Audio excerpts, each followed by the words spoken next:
샬롬. 오늘 하루도 하나님의 말씀으로 아침 문을 여시는 우리 성도님들 가운데에 하나님의 은혜가 가득 넘치시기를 예수님의 이름으로 축복합니다.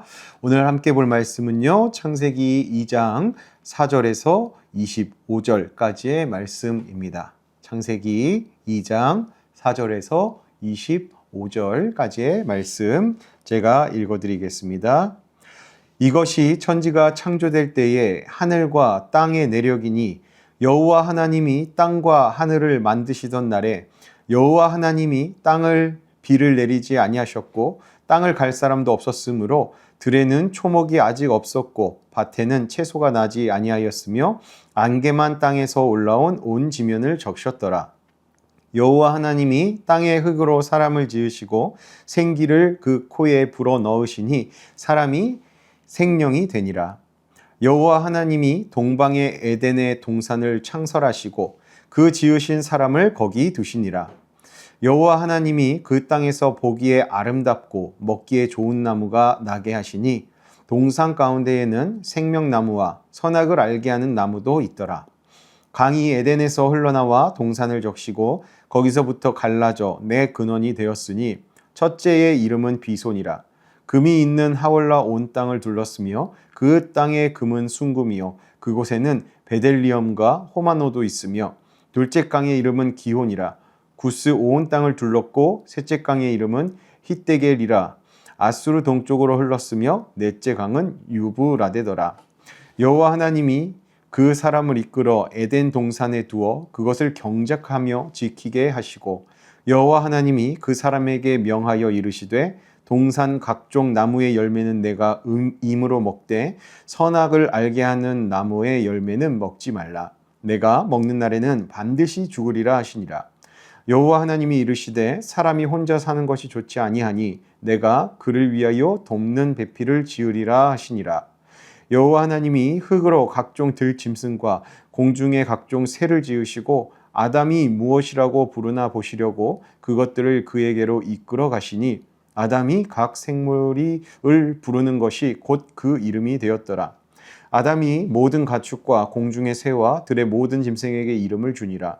아담이 돕는 배필이 없었으므로 여호와 하나님이 아담을 깊이 잠들게 하시니 잠들매 그가 그 갈빗대 하나를 취하고 살로 대신 채우시고 여호와 하나님이 아담에게서 취하신 그 갈빗대로 여자를 만드시고 그를 아담에게로 이끌어 오시니 아담이 이르되 이는 내 뼈 중에 뼈요 살 중에 살이라. 이것을 남자에게서 취하였은즉 여자라 부르리라 하니라. 이러므로 남자가 부모를 떠나 그의 아내와 합하여 둘이 한 몸을 이룰지로다. 아담과 그의 아내 두 사람이 벌거 벗었으나 부끄러워하지 아니하니라. 아멘. 우리가 이 창세기 2장 창조 이야기를 보면요, 다시 시작하는 것처럼 보게 됩니다. 1장에서 우리는 하나님께서 말씀으로 세상을 질서 있게 만드신 장엄한 장면을 봤었죠. 빛과 하늘과 바다, 땅과 식물, 해와 달과 별, 그리고 모든 생물이 하나님의 명령에 따라서 제자리를 찾았습니다. 그리고 모든 것이 보시기에 좋았더라라는 선언으로 마무리가 되죠. 그렇게 1장의 말씀에서 하나님의 창조가 완전한 모습으로 비춰집니다. 그런데 2장에 들어오면 뭔가 분위기가 달라집니다. 1장에서는 넓은 우주적 시선이었다면 2장에서는 사람에게만 시선이 모입니다. 거대한 질서가 아니라 한 존재의 시작을 자세하게 다루기 시작하는 것이죠. 하나님은 사람을 어떻게 만드셨는지, 그리고 어디에 두셨는지, 어떤 삶을 살도록 하셨는지를 차근차근 이 말씀에서 보여주십니다. 1장은 멀리서 보던 그림이었다면 2장은 한 부분을 가까이 들여다보는 것과 같은 모양인 거죠. 이 말씀은 단순히 인간의 기원을 설명하려는 기록이 아닙니다. 하나님께서 사람을 대하는 방식, 그리고 사람에게 맡긴 자리가 무엇인지, 그리고 그 삶의 방향을 하나님께서 알려주는 장면입니다. 우리는 여기서 사람이 무엇으로 지어졌는지보다 어떤 관계 속에 하나님과 사람이 놓여 있는지 주목해야 합니다. 오늘의 본문은 사람의 시작을 통하여서 하나님과 인간 사이의 깊은 뜻을 보여주기 때문입니다. 이제 그 장면을 차근차근 살펴보도록 하겠습니다. 이제 오늘의 말씀에서는 사람의 시작 장면을 아주 구체적으로 보여줍니다. 창세기 2장 7절을 보면 여호와 하나님이 땅의 흙으로 사람을 지으시고 라고 기록합니다. 사람은 흙으로 빚어졌다라는 거죠. 하나님 손에 의해서. 여기서 우리는 인간의 출발점을 분명히 보게 됩니다. 우리가 스스로 존재하게 된 존재가 아니다. 사람은 스스로 존재하게 된 그러한 자가 아니다라는 겁니다. 흙처럼 낮고 연약하고 의지할 대상이 필요한 존재였다라는 겁니다. 아무리 능력이 있어 보이는 사람이라도 근원은 흙이라는 것이죠. 그런데 하나님께서는 낮고 연약한 흙으로 사람을 빚으시고 거기서 끝내지 않으셨습니다. 7절에 보면 생기를 그 코에 불어넣으시니 사람이 생명이 되니라 라고 말씀합니다.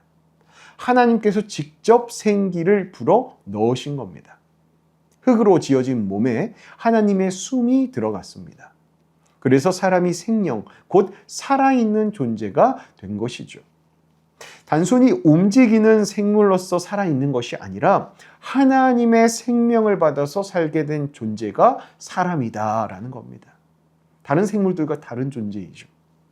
사람의 존귀함이 여기서 나타나는 겁니다. 우리의 생명이 누구에서부터 왔기 때문에요? 하나님에게서부터 왔기 때문입니다. 우리는 하나님의 숨을 의지하며 사는 존재다라는 것이죠. 이제 다음 장면을 보면 하나님은 사람을 에덴 동산에 두십니다. 2장 8절에 여호와 하나님이 동방의 에덴에 동산을 창설하시고 그 지으신 사람을 거기 두시니라 라고 합니다. 하나님은 사람을 만들기만 하신 것이 아니라 사람이 살 수 있는 자리도 함께 준비해 놓으셨습니다.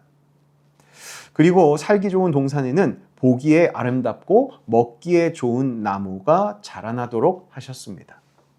사람이 살기에 부족함이 없도록 그 환경을 다 마련해 놓으신 것이죠. 사실 지금 우리의 삶도 마찬가지입니다. 지금 우리가 서 있는 자리, 가정, 교회, 일터, 우연이 아니라 하나님이 우리를 두신 자리다라는 것이죠. 나아가 2장 15절에서 하나님은 사람에게 역할을 맡기십니다. 15절입니다. 여호와 하나님이 그 사람을 이끌어 에덴 동산에 두어 그것을 경작하며 지키게 하시고, 여기서 경작하다는 땅을 돌보고 일하는 것을 말을 합니다. 그리고 지키다라는 것은 보호하는 것이죠. 즉 사람은 맡은 자리를 돌보는 존재라는 것인데 하나님께서는 이 사람을 신뢰하셨고 그 동산을 사람에게 맡기신 겁니다. 이렇게 흙으로 시작해서 숨을 받고 자리를 얻고 사명을 받은 사람이 이제 한 가지 중요하고 분명한 말씀을 하나님께 듣게 됩니다. 창세기 2장 16절에서 17절입니다. 여호와 하나님이 그 사람에게 명하여 이르시되 동산 각종 나무의 열매는 내가 임의로 먹되 선악을 알게 하는 나무의 열매는 먹지 말라. 내가 먹는 날에는 반드시 죽으리라 하시니라. 자, 이 말씀을 보면 하나님은 먼저 풍성한 허락을 허락해 주셨습니다. 각종 나무의 열매는 임의로 먹되, 동산의 거의 모든 것이 열려서 넉넉했다라는 겁니다. 이와 같이 하나님은 그것을 넉넉하게 사람에게 다 먹을 수 있도록 허락하셨죠. 그러다 한 나무의 열매만큼은 금하셨습니다. 그리고 분명히 말씀하셨습니다. 그 열매를 먹는 날에는 반드시 죽으리라. 여기서 죽음은요, 단순히 육체의 죽음만을 이야기하는 것이 아닙니다. 하나님과의 관계가 끊어지는 영적 죽음을 이야기하는 것이죠. 생명의 근원이신 하나님을 떠나는 것이 곧 죽음이다라는 겁니다. 그러므로 이 명령은요, 억압이 아니라 보호입니다. 생명을 지키는 울타리라는 거죠. 선악과를 먹지 말라는 그 명령이요.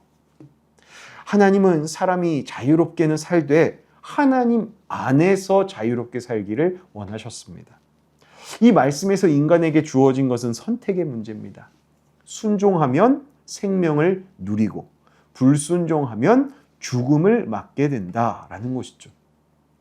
순종은 단순히 규칙을 지키는 행동이 아닙니다. 하나님을 신뢰하는 행동입니다.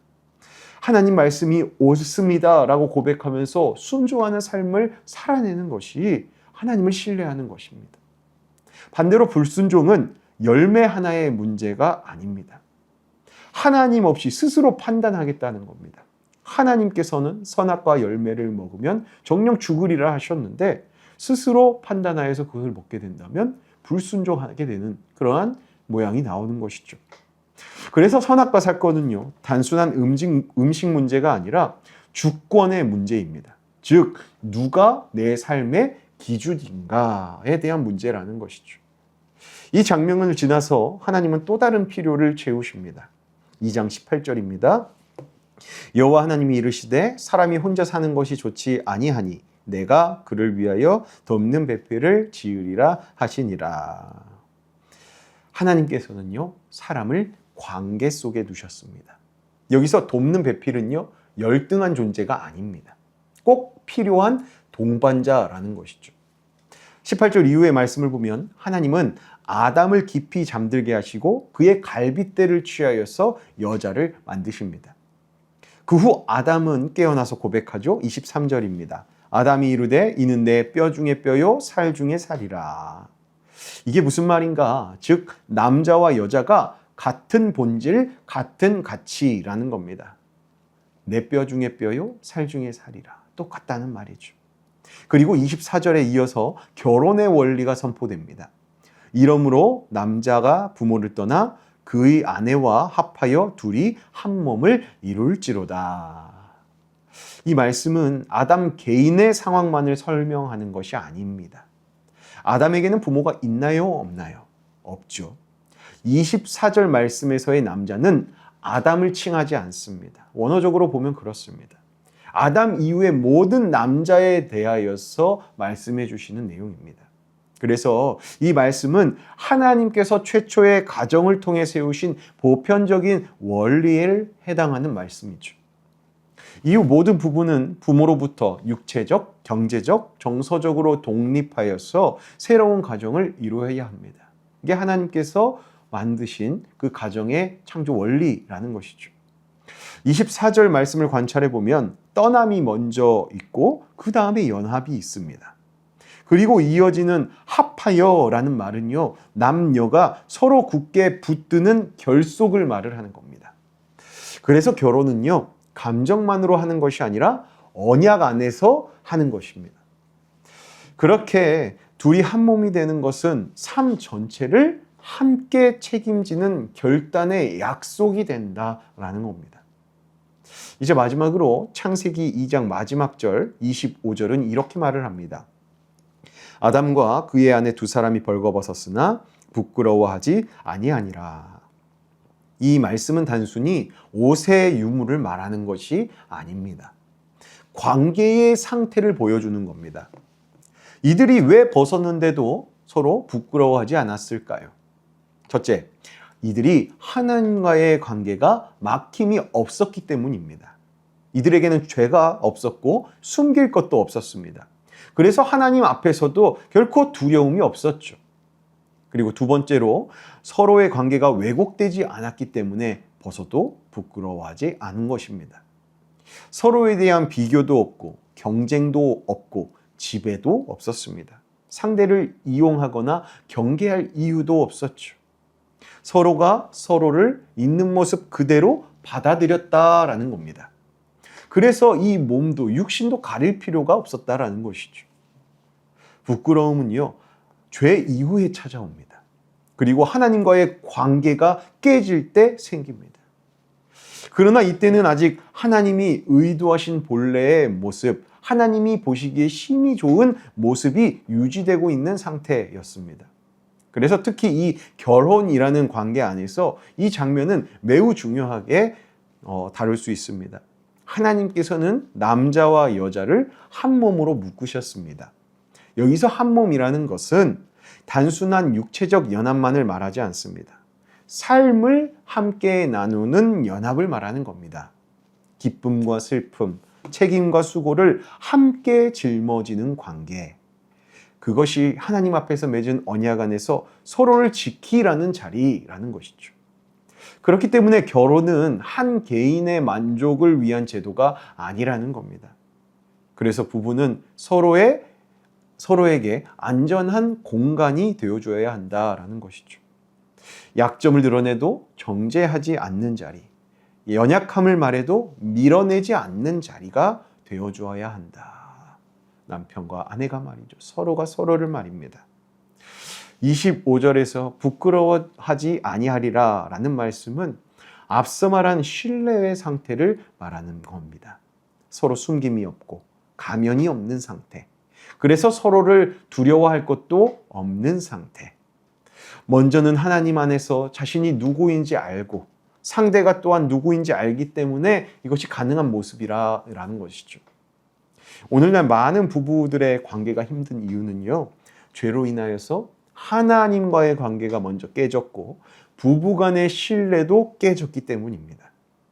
그래서 부부 간의 말 한마디에 상처도 받고요, 작은 행동에 의심을 하기도 합니다.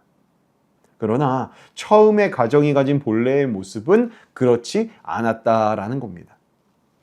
이렇게 창세기 2장은 인간의 시작을 중심적으로 보여주면서 하나님께서 본래 의도하신 관계의 모습을 분명히 보여주는 것이죠. 첫째, 하나님과 막힘이 없는 관계. 둘째, 배우자와 숨김이 없는 관계. 그 안에서 결혼이라는 그 테두리 안에서 평안을 누리게 하셨다라는 겁니다. 이것이 창조의 마지막 완성 모습입니다. 이제 우리는 이 모습과 지금 우리들의 삶을 비교하면서 말씀을 한번 정리해 보고자 합니다. 오늘 본문인 창세기 2장 4절부터 25절까지는 사람의 시작을 아주 구체적으로 보여줍니다. 우리는 흙으로 지음을 받았습니다. 그래서 연약한 존재입니다. 그러나 동시에 하나님의 생기를 받은 존재입니다. 그래서 존귀합니다. 이 두 가지를 우리는 함께 붙들어야 한다라는 겁니다.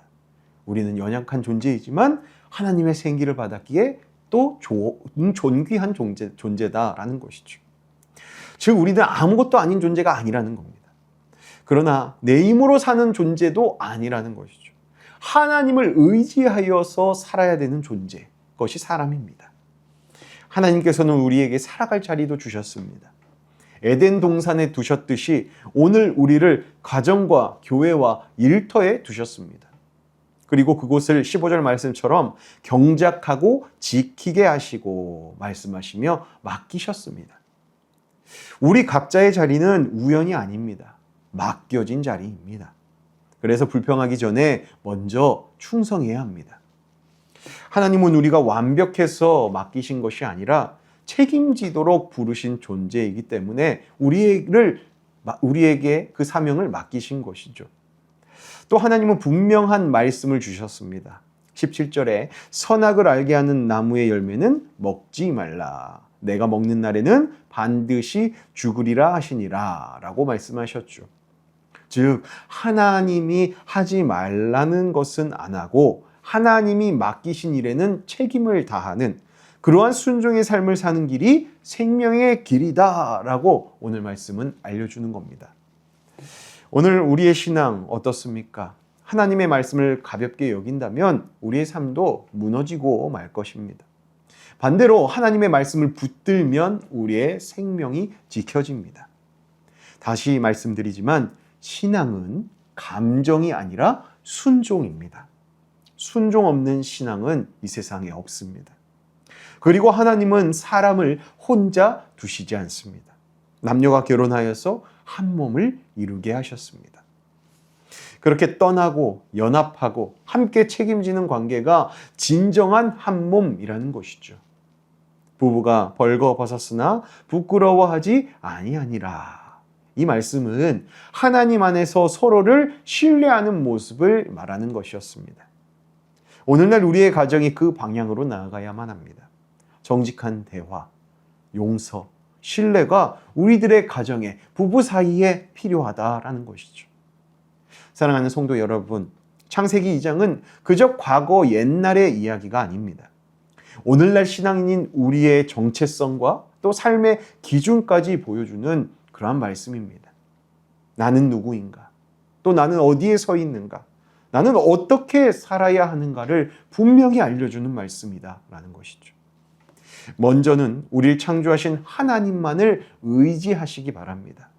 하나님과의 관계가 깨지면 모든 것이 깨지기 시작하기 때문입니다. 그리고 각자에게 맡겨진 그 사명의 자리를 성실하게 감당해내시길 바랍니다. 우리가 서 있는 자리가 하나님께서 우리를 두신 책임의 자리이기 때문입니다. 서로를 존중하고 신뢰하며 정죄하지 마시고 말씀 앞에 순종으로 나아가시기 바랍니다. 그리고 내게 주어진 관계들을 소중히 여기시기 바랍니다. 나아가 서로를 하나님의 형상으로 바라봐 주어야 합니다. 똑같이 하나님의 생기를 받은 그러한 육신입니다. 서로 존귀하게 여겨야 한다는 거죠. 그래야만 에덴의 평화가 우리의 가정 안에, 부부의 관계 안에도 임하게 됩니다. 여러분, 하나님께서 여러분의 삶의 자리를 붙드시고 가정과 일터를 지키시고 말씀에 순종할 힘 또한 주실 줄로 믿습니다. 하나님의 숨으로 사는 사람답게 하나님의 질서 안에서 참된 평안과 안식을 누리시는 저와 여러분 되시길, 또 그러한 오늘 하루 되시기를 예수님의 이름으로 축복합니다. 기도하겠습니다. 창조주 하나님 아버지, 우리를 흙으로 지으시고 생기를 불어넣어 주셔서 우리가 살아있는 존재가 되게 하심을 감사합니다. 우리의 생명이 하나님께로부터 왔음을 믿음으로 고백합니다. 나아가 오늘날 우리의 삶의 자리가 우연이 아니라 하나님이 두신 자리임을 믿습니다. 우리 각자에게 맡겨주신 가정과 교회와 일터를 하나님의 말씀과 뜻에 따라 경작하며 지켜가는 청지기의 삶을 우리가 살아내도록 인도하여 주시옵소서. 하나님, 선악을 알게 하는 나무의 명령처럼 우리에게 주신 말씀을 하찮고 가볍게 여기지 않게 하시고, 하나님이 맡기신 일이라면 작은 일이라도 언제나 기쁘게 순종하는 마음을 주시옵소서. 불순종이 죽음으로 이어지는 것을 늘 기억하게 하시고 오직 말씀 안에 진정한 생명이 있음을 늘 붙드는 우리 되게 하여 주시옵소서. 또한 한 사람 한 사람을 혼자 두지 않으시고 관계를 허락하신 하나님, 우리들의 각 가정들을 지켜주시옵소서. 부부가 한 몸임을 잊지 않게 하시고 숨김과 두려움이 아니라 오직 신뢰와 사랑으로 살아가도록 인도하여 주시옵소서. 벌거벗었으나 부끄럽지 않았던 서로를 신뢰하고 사랑하는 그 순전함이 우리 부부간에 또 우리의 가정 안에 회복되게 하여 주시고 정직한 마음과 용서하는 마음을 저희에게 허락하여 주시옵소서. 우리의 시작이 나를 지으신 하나님께 있음을 기억하며 오늘도 주께서 주신 숨으로 살아가는 저희들 되게 하여 주시옵소서. 흠이 없고 순전하시며 하나님 말씀에 순종하는 본을 보이신 우리 주 예수 그리스도의 이름으로 기도하옵나이다. 아멘.